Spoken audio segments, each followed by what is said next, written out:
happens if you have people add fruit to their regular diet.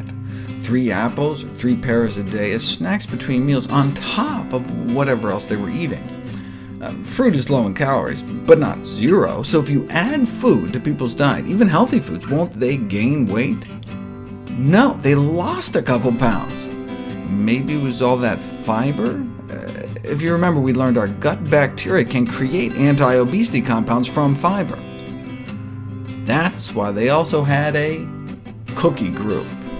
3 apples, 3 pears, or 3 cookies with enough oats in them to have about the same amount of fiber as the fruit. Despite the fiber, adding cookies to one's diet does not lead to weight loss. They think the weight-reducing secret of fruit is its low energy density, meaning you get a lot of food for just a few calories, so it fills you up. Energy density is a relatively new concept that has been identified as an important factor in body weight control in both adults and in children and adolescents.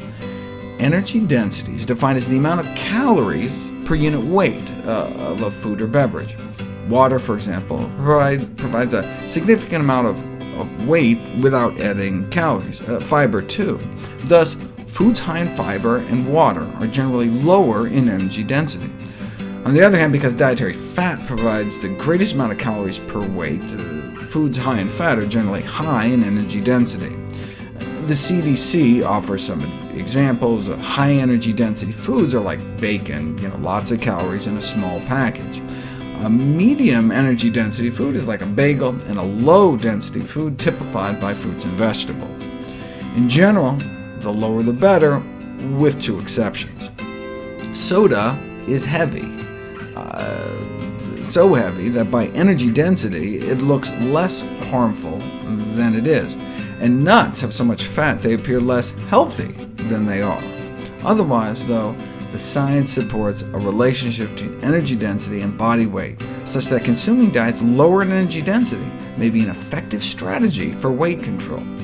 This is because people tend to eat a consistent weight of food, so when there's less calories per pound, calorie intake is reduced.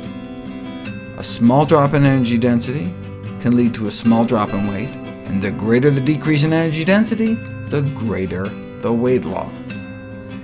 Energy density can be reduced in a variety of ways, such as the addition of fruits and vegetables to recipes, or by lowering the fat or sugar content.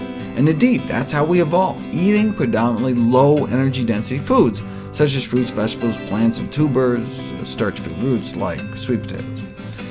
The first study to emphasize how fruits and vegetables could affect energy density and food intake was conducted more than 30 years ago. Researchers were able to cut people's caloric intake nearly in half, from 3,000 calories a day down to 1,570 without cutting portions, just by substituting less calorie-dense foods, which means lots of fruits, vegetables, whole grains, and beans, compared to a high-energy density meal with lots of meat and sugar. Nearly half the calories, but they enjoyed the meals just as much. They tried this in Hawaii, putting people on a traditional Hawaiian diet with all the plant foods they could eat. Lost an average of 17 pounds in just 21 days, resulting in better cholesterol, triglycerides, blood sugars, and blood pressure. Caloric intake dropped 40%, but not by eating less food. In fact, they lost 17 pounds in 21 days eating more food, 4 pounds of food.